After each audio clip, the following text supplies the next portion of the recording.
సిద్దిపేట వెంకటేశ్వర స్వామి ఆలయానికి చేరుకున్నారు మంత్రి అడ్లూరి లక్ష్మణ్. కేబినెట్పై మాజీ మంత్రి హరీష్ రావు చేసిన వ్యాఖ్యలపై మండిపడ్డారు మంత్రి అడ్లూరి. వెంకటేశ్వర స్వామి గుడికి వచ్చి ప్రమాణం చేసి చెప్పాలని సవాల్ చేశారు. ఆ సవాల్ ప్రకారం ఆలయానికి చేరుకుని ప్రత్యేక పూజలు చేశారు మంత్రి అడ్లూరి.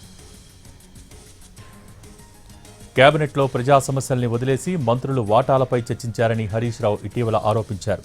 ఆ మాటలు నిజమైతే హరీష్ రావు నామినేషన్ ముందు మొక్కే వెంకటేశ్వర ఆలయంలో ప్రమాణం చేయాలని ఛాలెంజ్ చేశారు మంత్రి అడ్లూరి.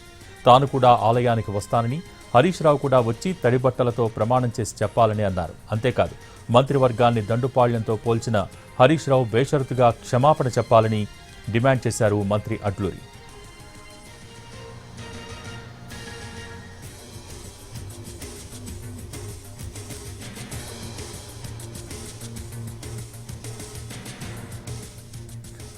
హరీష్ రావుకు మంత్రి అడ్లూరి విసిన సవాలేంటో ఒకసారి చూద్దాం.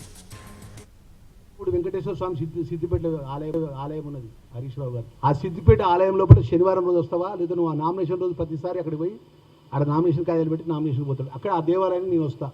నేను క్యాబినెట్లో ఉన్నా, ముఖ్యమంత్రి గారు అనుమతి తీసుకొని వస్తా. క్యాబినెట్లో ఏం జరిగిందో అక్కడ ఉన్న బాయో బోరో కాడ స్నానం చేసి స్వామివారి ఎదురుగంలో పడి తడిబట్టలతో నేను చెప్తాను. నేను నా జన్మనిచ్చిన తల్లి తండ్రిని ఉంటే చెప్తే క్యాబినెట్లో ఒక్క విషయం కూడా అంతర్గతంగా వ్యక్తిగతంగా ఆరోపణలు ఏ ఒక్క మంత్రి సంబంధించిన విషయం జరగలేదు, మాట్లాడలేదు. ఓన్లీ సంక్షేమానికి, అభివృద్ధికి, ప్రజల క్షేమం కోసమే గౌరవ ముఖ్యమంత్రి గారి నేతృత్వంలో క్యాబినెట్ జరిగిందన్న అంశాన్ని నేను చెప్తా. ప్రతి అంశం ఎజెండా అంశాన్ని మాట్లాడతా. ప్రతి మాట మాట్లాడతా. మరి దాన్ని కట్టుబడి ఉంటావా? ఎందుకండి మీకు తెలంగాణ ఆశాబాద్ 20 నెలలకే ఇంత ఆక్రోశం ఎందుకు? తెలంగాణ ఇచ్చిన కాంగ్రెస్ పార్టీ అండి. మాకుండే ఇబ్బందులు ఉంటే మేము మాట్లాడుకుంటాం కదా. మమ్మల్ని దండుపాలేమంటావా? బేషరతుగా క్షమాపణ చెప్పాలి హరీష్ రావు మా అన్నగారికి.